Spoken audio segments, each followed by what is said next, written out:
നമസ്കാരം, ഞാൻ നിഷാദ് കല്ലിങ്കലാണ്. ഞാൻ കൊല്ലത്ത് ഒരു വ്ളോഗിങ്ങിൻ്റെ ഭാഗമായിട്ട് പോയിട്ടുണ്ടായിരുന്നു. ഹൈപ്പർ എന്ന ഷോപ്പിൻ്റെ ഹോം അപ്ലയൻസിൻ്റെ ഒരു ഹോൾസെയിൽ ഡീലർമാരാണ് അവർ. അപ്പോൾ അവർ വ്ളോഗിങ്ങും അതുപോലെ തന്നെ അതിൻ്റെ ചിത്രീകരണം കാര്യങ്ങളൊക്കെ കഴിഞ്ഞ് തിരിച്ചു വരികയാണ്. തിരിച്ചു വരുമ്പോൾ മാംഗ്ലൂരു അമൃത് ഭാരത് എക്സ്പ്രസ്സിലാണ് ഞങ്ങൾ കയറാൻ പോകുന്നത്. എൻ്റെ കൂടെ ഉള്ളത് മലയാളത്തിലെ വനിതാ പ്രൊഡക്ഷൻ കൺട്രോളറും ഡയറക്ടറുമായ ഷാൻസി സലാമാണ്. അപ്പോൾ അവരാണ് എനിക്ക് ഈ വർക്കൊക്കെ തന്നത്. അപ്പോൾ ഞങ്ങളെല്ലാവരും തിരിച്ചു പോരുന്ന സമയത്ത് ഈ ട്രെയിനിലാണ് കയറി. ഈ ട്രെയിനിൻ്റെ ഉൾവശങ്ങളും പുറം വശങ്ങളൊക്കെ വളരെയധികം വൃത്തിയോടുകൂടി കണ്ടപ്പോൾ ഒരു കൗതുകം തോന്നിയപ്പോൾ അതിൻ്റെ ഒരു വീഡിയോ എടുക്കാമെന്ന് വിചാരിച്ചതാണ്.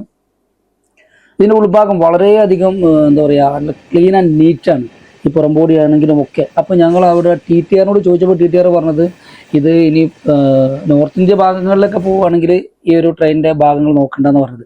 ഇതിൻ്റെ ഉൾഭാഗം അത്രയും വൃത്തി, നീറ്റ് ആൻഡ് ക്ലീൻ ആണ്. അത് ചാർജ് ചെയ്യാനുള്ള സൗകര്യം, മൊബൈൽ വെക്കാനുള്ള സൗകര്യം, അതുപോലെ തന്നെ അതിൻ്റെ സീറ്റ് കാര്യങ്ങൾ ഒക്കെ നല്ല വൃത്തിയിലാണ് ഉണ്ടാക്കിയിട്ടുള്ളത്. അപ്പോൾ പുതിയൊരു ട്രെയിനാണെന്ന് പറയുന്നത്. 2-2.5 മാസം 3 മാസം പഴക്കമാണ് ഉള്ളത് എന്ന് പറഞ്ഞത്. പക്ഷെ അതേ വൃത്തി തന്നെ ഉണ്ട്. നല്ല രീതിയിൽ ഇരുന്ന് എന്താ പറയുക, സ്ലീപ്പർ കോച്ചിലൊക്കെ ഇരിക്കുന്ന പോലെയുള്ള ഒരു ഫീലിംഗ് ആയിരുന്നു. ഇത് ജനറൽ കമ്പാർട്ട്മെന്റ് ആണ്. അത്ര നീറ്റ് ആൻഡ് ക്ലീൻ ആണ്. ഇത് ആഴ്ചയിൽ ഒരു ദിവസം മാത്രമേ ഉള്ളൂ ഈ ട്രെയിൻ. ടോയ്ലറ്റിൻ്റെ ഒരു വൃത്തി നോക്കിയേ, അത്രയും നല്ല വൃത്തിയാണ്. അതിന് ഇന്റീരിയർ ആയാലും ഒക്കെ നല്ല ഡിസൈൻ ചെയ്ത് നല്ല വൃത്തി.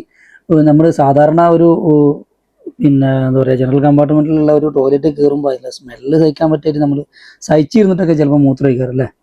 ഈ ടോയ്ലറ്റ് അത്രയും വൃത്തി, നീറ്റ് ആൻഡ് ക്ലീൻ ആണ്. ഇത് ഞാൻ മനസ്സിലാക്കുന്നത് ഇപ്പോൾ TTR പറഞ്ഞ പോലെ തന്നെ ഇത് കേരളത്തിലായതുകൊണ്ട് തന്നെയാണ് ഇത്രയും നല്ല വൃത്തിയിലും ഒക്കെ. ബാത്റൂം ആയാലും അതുപോലെ തന്നെ ബേസൺ ആയാലും അതിൻ്റെ ഉൾവശങ്ങളായാലും ഒക്കെ നല്ല വൃത്തി, നീറ്റ് ആൻഡ് ക്ലീനിൽ ഇപ്പോൾ നിൽക്കുന്നത്.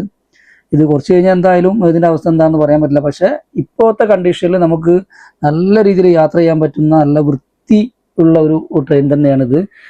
കൂടുതൽ തിരക്കൊന്നുമില്ല. വീക്ക്ലി എക്സ്പ്രസ് ആയതുകൊണ്ട് തന്നെ വലിയ തിരക്കും കാര്യങ്ങളൊന്നുമില്ല. എന്തായാലും നല്ല കിടന്നുറങ്ങി വരാൻ പറ്റുന്ന രീതിയിലുള്ള ഒരു സിറ്റുവേഷൻ ആയിരുന്നു അത്. അതുകൊണ്ട് നമ്മുടെ ബേസനാണത്. ഉണ്ടാവും എല്ലാ ഭാഗങ്ങളും അടിപൊളിയാണ്. സംഭവം കലക്കിയിട്ടുണ്ട്. എന്തായാലും ഞാൻ എറണാകുളത്തേക്കാണ് ഇപ്പോൾ യാത്ര ചെയ്തുകൊണ്ടിരിക്കുന്നത്. ഇപ്പോൾ എറണാകുളത്തും ഏകദേശം എത്തി. അപ്പോൾ ഇറങ്ങാൻ പോവുകയാണ്. എറണാകുളത്തൊരു പരസ്യ ചിത്രീകരണം കൂടി ഉണ്ട്. അത് കഴിഞ്ഞാൽ നാട്ടിലേക്ക് തിരിക്കും. ഈ ട്രെയിനിൽ യാത്ര ചെയ്തൊരു ഉമ്മ ഉണ്ട്. ആ ഉമ്മാനോട് ഇതിലെ യാത്രാനുഭവം ഒന്ന് ചോദിച്ചു നോക്കാം. എങ്ങനെയുണ്ടായിരുന്നു നമ്മുടെ സൂപ്പർ അടിപൊളി. നന്നായിട്ട് സ്പീഡുണ്ട്. എല്ലാ സ്റ്റേഷനും നിർത്തിയിട്ടുണ്ട്. വൃത്തിയാണ് ട്രെയിനിന്റെ. നല്ല അടിപൊളിയുണ്ട്. നല്ല ഹൈജീനിക് അല്ലേ? പിന്നെ സാധാണെങ്കിലും നല്ല വൃത്തിയുണ്ട്. സാധാ ക്ലോസറ്റ് ആണെങ്കിലും നല്ല ഹൈജീനിക് ആണ്. ആരും അത് വൃത്തികേടാക്കിയിട്ടില്ല. എല്ലാം നല്ല പ്ലാസ്റ്റിക്. കേരളത്തിലാണെങ്കിൽ വലിയ കുഴപ്പമുണ്ടാവില്ല. നമുക്ക് കേരളം കുഴപ്പമില്ല, ഇത് ഷൊർണൂർ വരെ കുഴപ്പമില്ല. പിന്നെ പുറത്തേക്ക് പോയാലാണ് പേടിയില്ലേ? കുഴപ്പമുള്ളത്. പക്ഷെ TTയോട് നമ്മൾ ചോദിച്ചപ്പോൾ TT പറഞ്ഞു കേരളത്തിന്റെ ഉള്ളിലാണെങ്കിൽ കുഴപ്പമില്ലായിരിക്കും. കേരളത്തിന് പുറത്ത് പോയിട്ട് വന്നു കഴിഞ്ഞാൽ ജനറൽ ആണെന്ന് തോന്നിക്കൂല. നമ്മളെ ജനറലിൽ കയറിയപ്പോൾ ശരിക്കും ഞാൻ ആദ്യം റിസർവേഷനാണ് ഞാൻ ചോദിച്ചിട്ടാണ് കയറിയത്. എനിക്കും ആകെ ഒരു ഇതായിരുന്നു. വെപ്രാളമല്ല, അങ്ങനെയാണ്. ഫസ്റ്റാണ് ഞാൻ കയറിയത്. അത്ഭുതം. മൊബൈൽ ചാർജർ, മൊബൈലൊക്കെ നല്ല സൂപ്പറായിട്ട് മൊബൈലൊക്കെ പഴയ മൊസൈക്ക് ഇല്ലേ, അതിന്റെ ഒരു ശരിയെന്നാ. എടപ്പള്ളി പേര് വെക്കാൻ പറഞ്ഞു.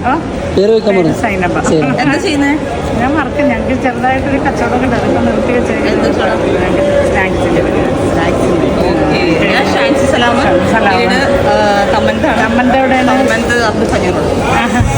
ഇത് നിഷാദ് കല്ലിങ്കൽ ബ്ലോഗറാണ്. ഇതാണ് ട്രെയിൻ. നല്ല വൃത്തിയുള്ള നല്ല അടിപൊളി ട്രെയിൻ. നല്ല വലുപ്പമുണ്ട് അല്ലേ?